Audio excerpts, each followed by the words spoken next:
Gerçekten tarihi bir günde 11 Temmuz 2025 ve hem törenin kendisi hem o ortam hem yapıldığı yer hem de tabii ki mesajın içeriği, yapılan açıklamanın içeriği çok tarihiydi.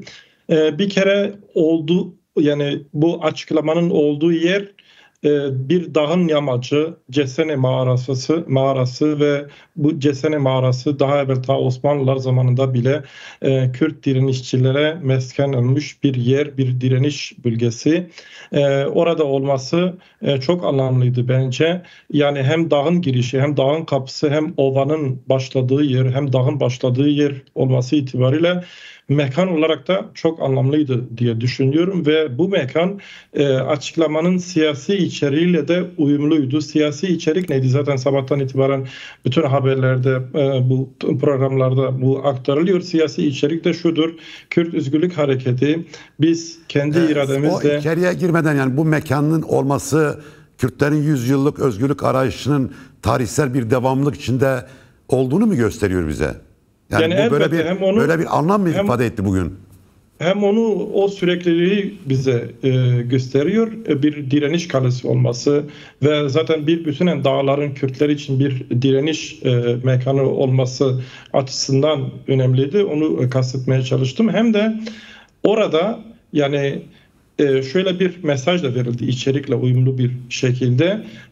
Kürt hareketi, Kürt Özgürlük Hareketi dağdan, yani dağlar bizimdir mesajını da vererek, dağdan ovaya bir adım atarak ve silahlarını da kendi ifadeleriyle, kendi özgür iradeleriyle imha ederek demokratik ve siyasal, toplumsal alanda mücadele etmek istediklerini, bundan sonra yürütülecek mücadelenin silahla değil, siyasetle, toplumsal mücadeleyle olmasını istediklerini ve silahları yaktıklarını ama tekrar dağa döndüklerinin açıklanmasını, mesajını dünyaya verdiler ve eğer ovada siyaset yapma, yani bu ovada siyaset yapma deyimi de daha çok Türk tarafının daha önce kullandığı bir metafor.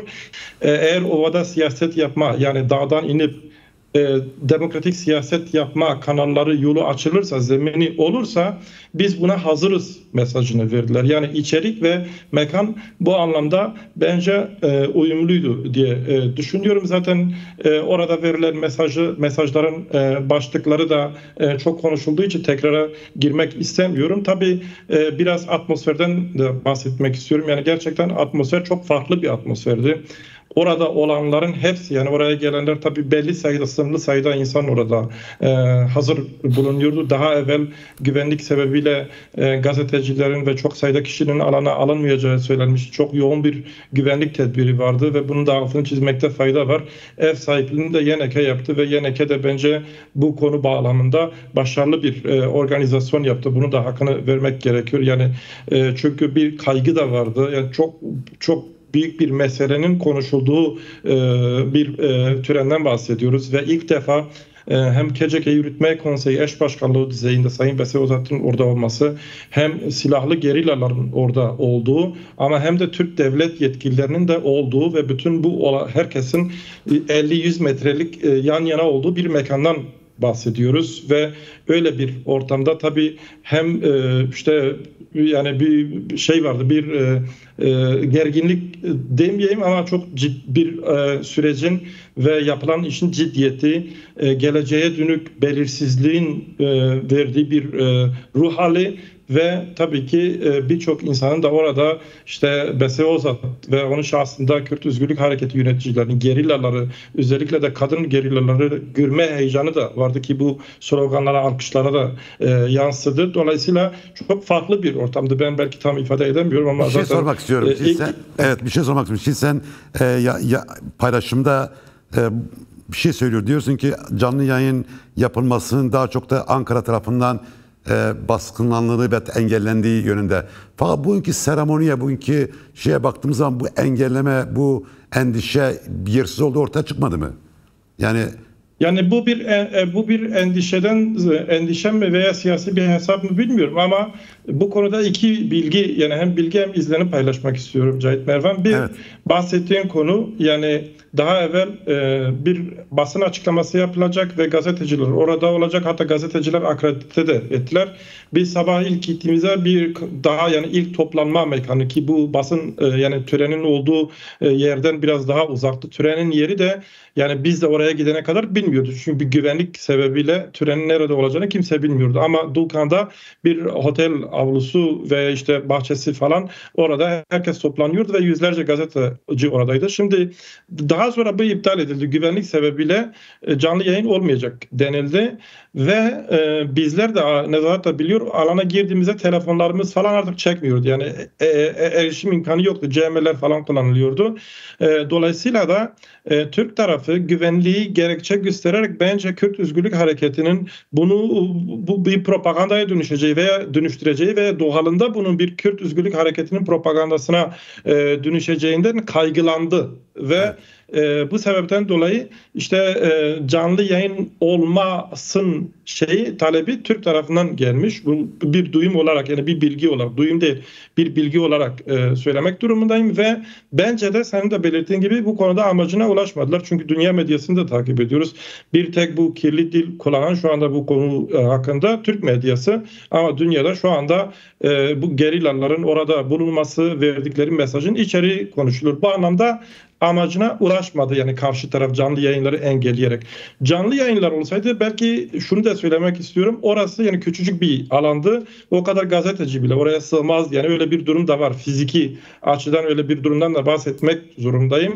Belki o zaman mekan değiştirilirdi, bilmiyorum. Bilgi bu. Ama ikincisi, şimdi orada Türk devlet yetkilileri vardı. İşte DEM partililer, Türkiye'den, Kuzey Kürdistan'dan, Güney Kürdistan'dan, KDP, YNK, diğer siyasi oluşumlardan temsilciler vardı ama uluslararası bazı gözlemciler de vardı. Ve bu uluslararası gözlemciler işte İngiltere, Norveç, İsviçre ve İspanya, yani onların temsilcileri. Evet. Devlet değil ama çeşitli sivil toplum örgütü temsilcileri, ki bunlar daha evvel Kürt Özgürlük Hareketi ile Türkiye Devleti arasında çeşitli şekillerde arabuluculuk yapmış kesimler.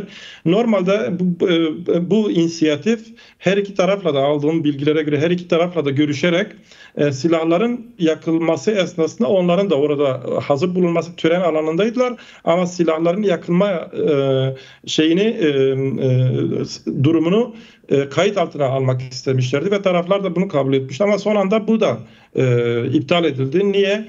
Çünkü zannedersem heyetin iki üyesi işte bir şekilde alana geç ulaştı ve ulaştırılmadı. Fakat günün sonunda onların bu girişimi engellendi ve öğrenebildiğim kadarıyla bunu da yine Türkiye istemiş. Yani bu da olmadı. Yani hani bir teknik ve güvenlik gerekçesi yapılarak bu da engellenmiş. Fakat onlar da oradaydılar. Bütün olup bitenlere tanıklık ettiler. Bunu da burada belirtmek istiyorum. Orada hazır bulunanlar duyduğum kadarıyla hem MİT temsilcileri hem de Türkiye Milli Savunma Bakanlığı temsilcileri den bir heyet. Yani kaç kişidiler bilmiyorum.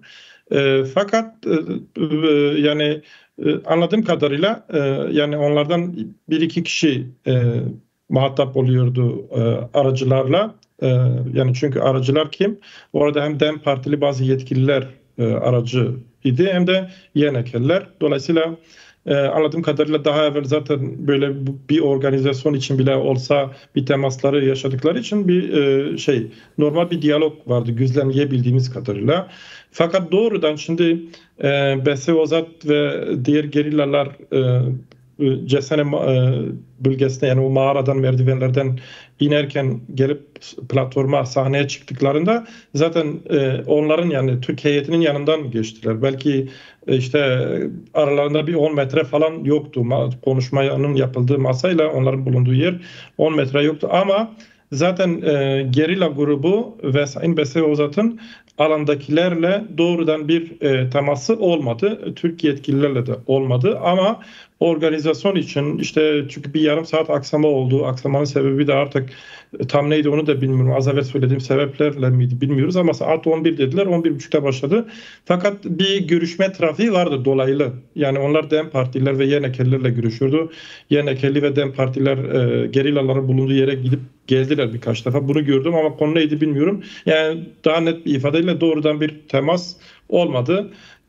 Ve daha sonra zaten herkes ayrıldığında onlar da ayrılıp gittiler. Yani hani böyle ruh hali şöyledi böyle ve böyleydi demiyorum ama yani olağan bir durum vardı onu Söz söyleyeyim. sendeyken bir soru sorayım daha sonra Nezahat da onu cevaplasın ve sizi yolculamış olayım.